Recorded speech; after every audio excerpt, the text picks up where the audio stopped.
Buenas tardes, noches, queridos hermanos, ¿cómo están? Espero que estén bien. Miércoles que tuvo que ser culto presencial, pero por cuestiones climáticas y demás, hemos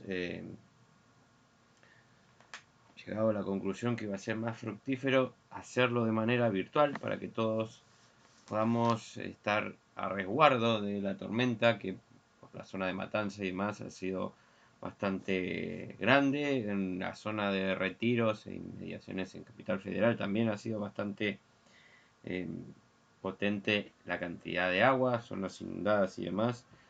En mi caso, gracias a Dios, pude llegar tanto a mi trabajo como a mi hogar sano y salvo, con algunas demoras, tranquilo, cuidándome de no caerme y que el agua no me tape.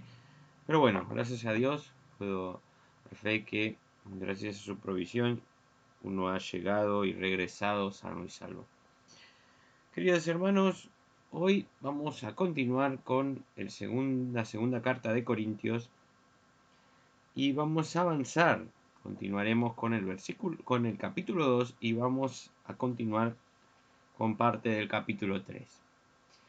Así que, queridos hermanos, los invito a que tomen su Biblia en cualquier formato, digital, papel, en la versión que estén acostumbrados o quieran leer. Vayamos a 2 Corintios capítulo 2, del versículo 14 al 17, y continuaremos la lectura en el capítulo 3, del versículo 1 al 7.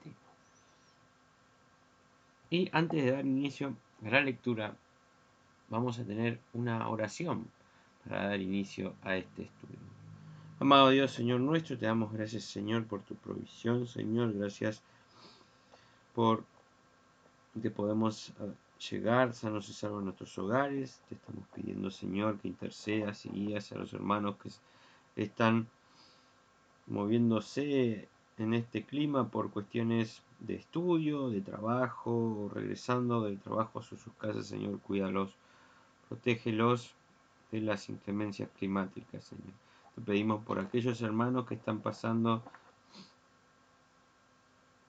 problemas por algunas zonas inundadas que se empiezan a sentir por la cantidad de agua que ha caído. Bendícenos, guíanos en este estudio, en nombre de Cristo Jesús. Amén. Y la palabra del Señor dice en 2 Corintios capítulo 2, versículo 14 al 17, en primer lugar, dice: triunfantes en Cristo. Pero gracias a Dios que en Cristo Jesús siempre nos hace salir triunfantes y que por medio de nosotros manifiesta en todas partes el aroma de su conocimiento. Ciertamente, para Dios somos el fragante aroma de Cristo, tanto en los que se salvan como en los que se pierden.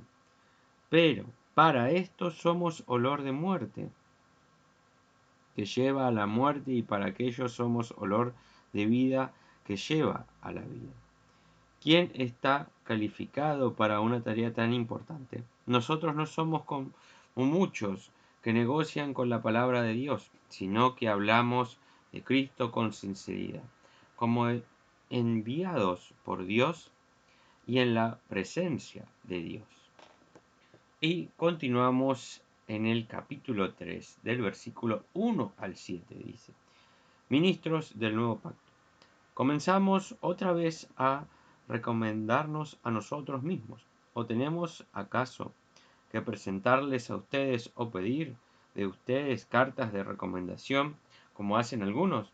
Nuestras cartas son ustedes mismos, y fueron escritas en nuestro corazón, y son conocidas y leídas por todos. Es evidente que ustedes son una carta escrita por Cristo y expedida por nosotros, carta que no fue escrita con tinta, sino con el Espíritu de Dios vivo, y no en tabla de piedra, sino en tablas de corazones que sienten. Esta es la confianza que tenemos ante Dios por medio de Cristo.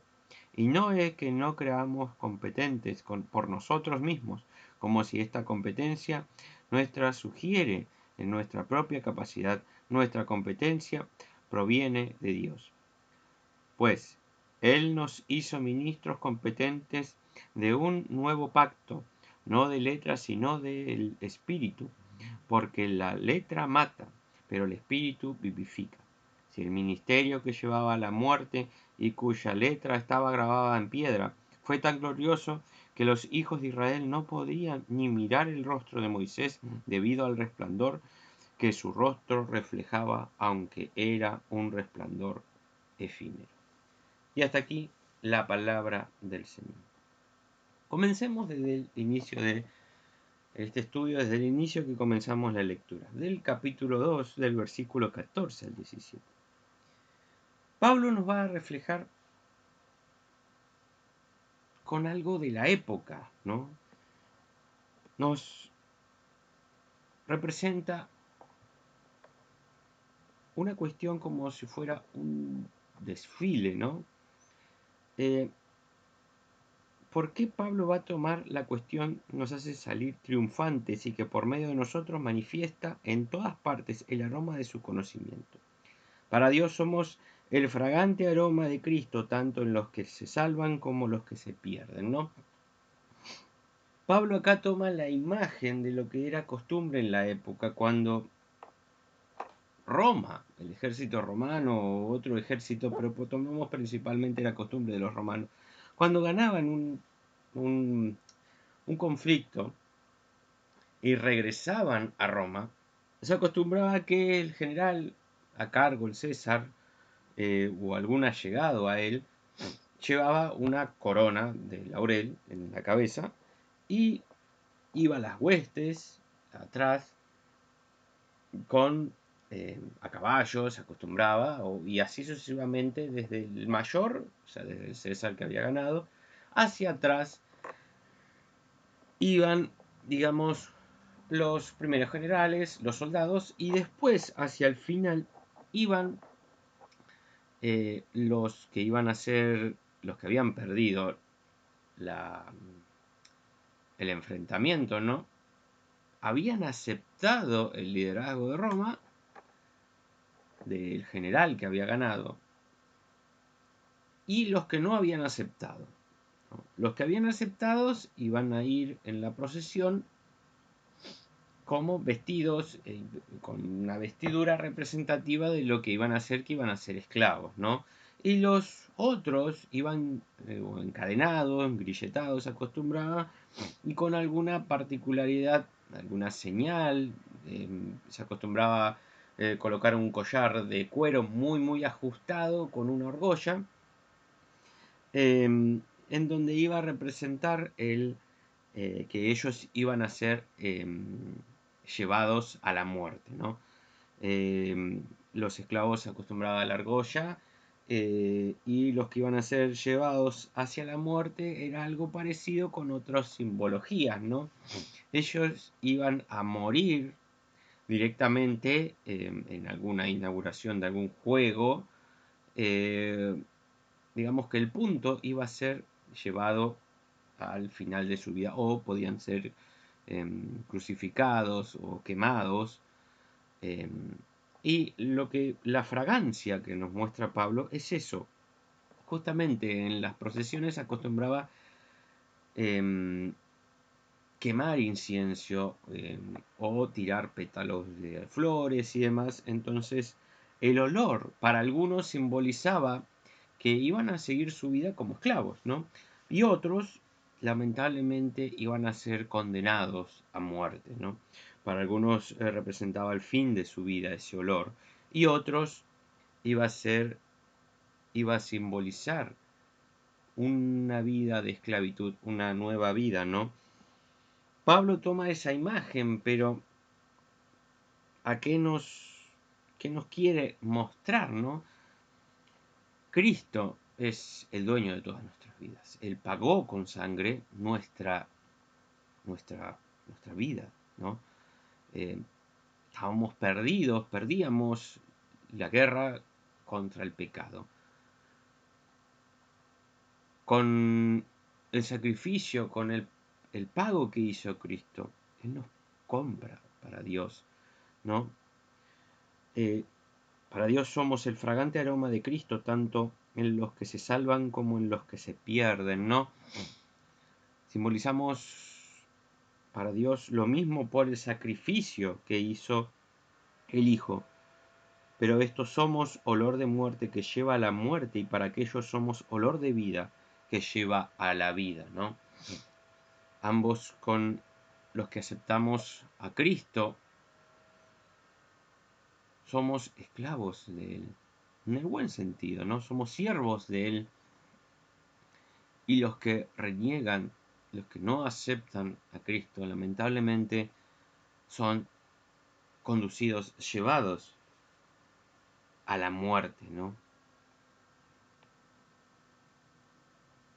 Qué duro la representación cuando lo estaba leyendo la Biblia e intentaba y buscaba la manera de qué gráfico fue Pablo para la época, ¿no? Nos muestra una cuestión de sumisión, de aceptar la realidad, ¿no? Aceptar que el único que somos siervos de Él para vivir nuestra vida y demás, y es por el Hijo, por el sacrificio que hizo Cristo. Pero al mismo tiempo, los que no aceptan, lamentablemente son condenados a muerte.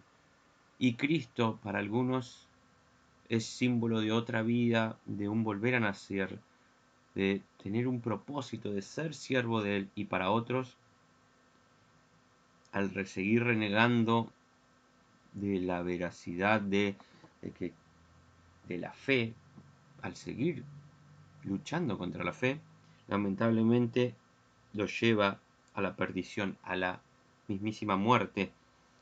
Nosotros no somos como muchos que negocian con la palabra de Dios, sino que hablamos de Cristo con sinceridad, como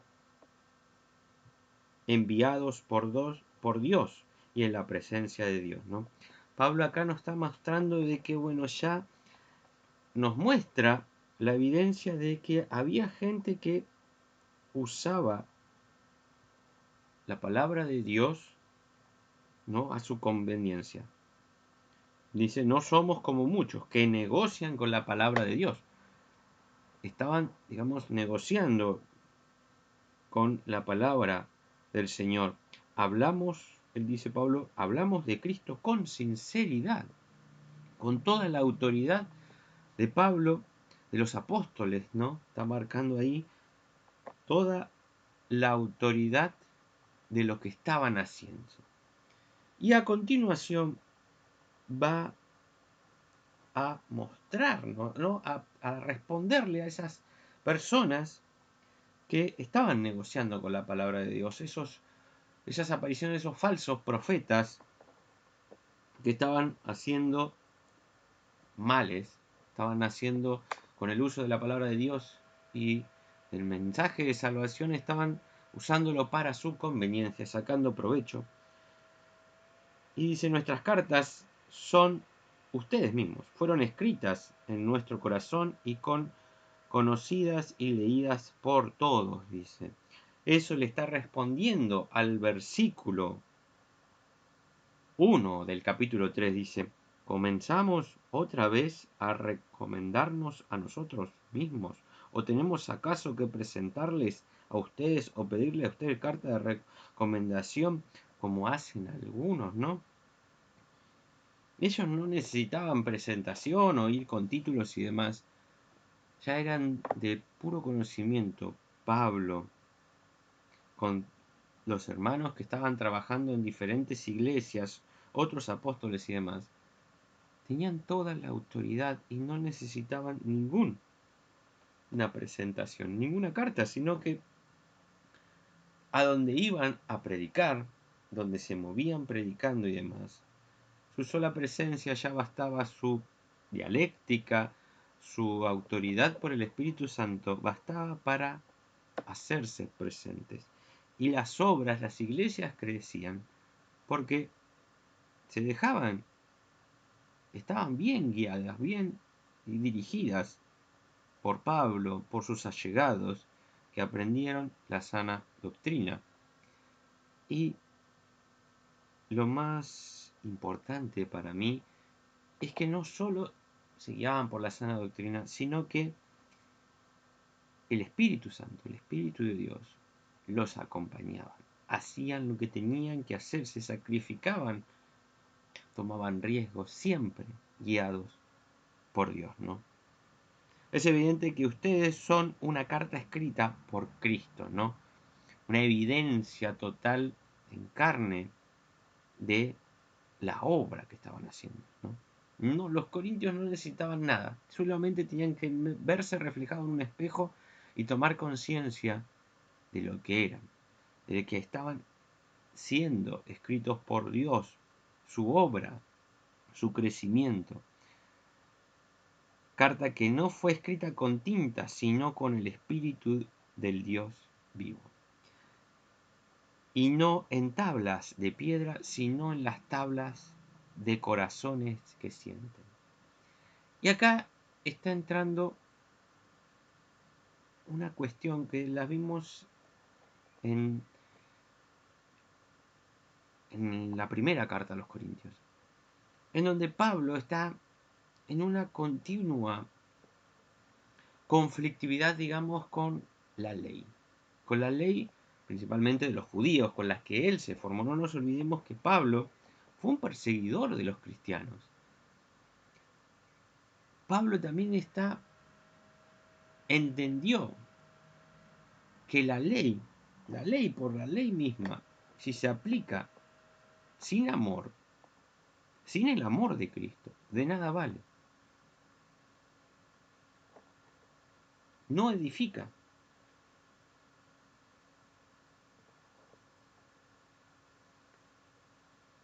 La ley mata. El espíritu, la obra creada con espíritu, con amor, con corazón, crece. Es lo que nos está mostrando Pablo. Pablo durante mucho tiempo guardó la ley. Se creía que por aplicar la ley a rajatabla, ¿no? Separar, hasta un ejemplo doy, hasta separar la 10ª parte del grano que coseché para el Señor, de guardar el Sabbat, y a rajatabla, así duro y llano, no tocar a alguien porque está en una situación de emergencia, o no ayudar a un samaritano porque es sábado. Guardar la ley así lo mató. No da paz, no edifica, no da vida, está diciendo Pablo. Pues Él nos hizo ministros competentes de vuestro pacto, no de la letra, sino del espíritu, porque la letra mata, pero el espíritu vivifica. Es quizás hasta para entender la propia naturaleza de Pablo. Él era judío, era romano, era un legalista, y está introspeccionándose a sí mismo y enseñando con su ejemplo vivo, que le está diciendo a los cristianos, a los primeros cristianos: cuidado, no se dejen guiar por la letra, por la ley así dura y llana, porque no edifica. Pablo está diciendo a mí, casi en cierta medida está diciendo: a mí me hizo mal aplicar la ley así, no edificó. Hasta que no lo tuve a Cristo, Pablo se encuentra con el Señor. Y ahí toma conciencia, el Señor lo guía a ser quizás el último, el apóstol de los gentiles. Ninguno de todos nosotros estaríamos aquí sin el Señor no se lo hubiera revelado a Pablo. Y que Pablo hubiera entendido esto. Si el ministerio que llevaba a la muerte y cuya letra estaba grabada en piedra fue tan gloriosa que los hijos de Israel no podían ni mirar el rostro de Moisés debido al resplandor de su rostro reflejado, aunque era un resplandor efímero. Bueno, Pablo acaba de retomar la cuestión de, digamos, ¿quién va a representar la ley para los judíos? Moisés, ¿no? Moisés es la viva imagen de la ley para los judíos, de Dios ahí. Y cuando ustedes pueden ir a, yo les digo, tenía anotado, denme un segundo, Éxodo 24, 31 al 18. Pueden ir a Éxodo capítulo 24 del 12 y del 31 al 18, la cuestión de aquí de Moisés. Y también pueden ir a Éxodo 34, 29, 35 para ver la cuestión de Moisés cuando baja con las tablas y se les muestra a su pueblo y que no podían verlo porque él había estado en presencia de Dios y bajaba con el resplandor. Pero eso es un tema para otro momento. Aquí nos está mostrando la cuestión de, y vuelve a tomar la cuestión de, para mí, cuestiones simbólicas muy importantes. Uno, la cuestión de Moisés, la ley grabada en tabla, en piedra, ¿no? Esa cuestión escrita que tiene que estar asentado tan duro, tan firme como la piedra, ¿no? Inamovible. La ley es así, es inamovible, es como no se puede tocar. Y nos está mostrando al mismo tiempo un cambio de qué es lo que va a edificar la piedra, ¿no? ¿Qué es lo que va a edificar la obra de Dios, la obra del Señor? Que es el Espíritu. El Espíritu, el amor. Él nos hizo ministros competentes de nuevo pacto, no de la letra, sino del Espíritu, porque la letra mata, pero el Espíritu vivifica. Qué importantes, hermanos, de ser sabios, de buscar siempre la sabiduría de cuando la ley es importante, nos da un marco, una base donde asentarnos, pero si la ley separa, si la ley no crea hermandad, crea separación, crea castigo,